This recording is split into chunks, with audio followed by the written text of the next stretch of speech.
যিসকল কেণ্ডিডেটে 2024 বৰ্ষত গুৱাহাটী ইউনিভাৰ্চিটিৰ অধীনত বিএড এন্ট্ৰেন্স এক্সাম দিব বিচাৰিছে সেইসকল কেণ্ডিডেটৰ বাবে আজিৰ এই ভিডিঅ'টোত সম্পূৰ্ণ নতুন সিলেবাস আজিৰ এই ভিডিঅ'টোত উল্লেখ কৰা হৈছে গতিকে ভিডিঅ'টো শেষলৈ চাই থাকিব টোটেল প্ৰশ্ন থাকিব 100টা পৰীক্ষাৰ্থীসকলে সময় পাব 2 ঘণ্টা অনলাইন এপ্লিকেশন অলৰেডি জুন মাহৰ 17 তাৰিখৰ পৰা আৰম্ভ হৈছে আৰু অনলাইন এপ্লিকেশনৰ লাষ্ট ডেট হল জুলাই মাহৰ 2 তাৰিখ আৰু কেণ্ডিডেট সকলে এডমিট কাৰ্ড লাভ কৰিব জুলাই মাহৰ 10 তাৰিখত আৰু পৰীক্ষা অনুষ্ঠিত হ'ব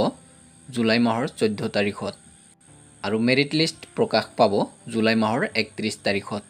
যেহেতু 100টা প্ৰশ্ন থাকিব এই 100টা প্ৰশ্নক 4টা সেকশনত বিভক্ত কৰা হৈছে সেকশন A B C আৰু D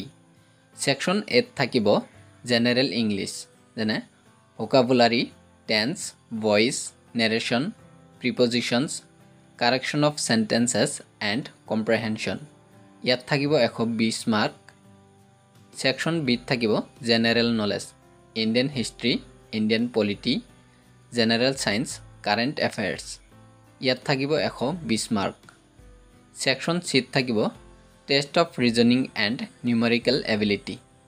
ইয়াত থাকিব 120 মাৰ্ক আৰু সেকশন D থাকিব current Indian education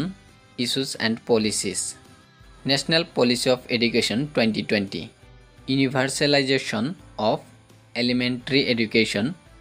right to education Sarva Shiksha অভিযান সেকেন্ডাৰী এডুকেশ্যন ৰাষ্ট্ৰীয় মাধ্যমিক শিক্ষা অভিযান ইয়াত থাকিব 40 মাৰ্ক সকলো প্ৰশ্ন এমসিকিউ টাইপ হ'ব আৰু 4টা বিকল্প বা অপচন দিয়া থাকিব পৰীক্ষাৰ কুৱেশ্যন পেপাৰ ইংৰাজীত হ'ব প্ৰতিটো সঠিক উত্তৰৰ বাবে কেণ্ডিডেট সকলে 4 নম্বৰ লাভ কৰিব আৰু প্ৰতিটো ভুল উত্তৰৰ বাবে কেণ্ডিডেট সকলৰ পোৱা নম্বৰৰ পৰা 1 নম্বৰ কৰ্তন কৰা হ'ব আৰু 2024 বৰ্ষৰ এন্ট্ৰেন্স এক্সাম ফিজ হৈছে 2000 টকা বন্ধুসকল যদি ভিডিওটো ভাল লাগিছে লাইক কৰিব শেয়াৰ কৰিব আৰু এনে ধৰণৰ নতুন নতুন ভিডিও পাবলৈ হলে এই চেনেলটো সাবস্ক্ৰাইব কৰিব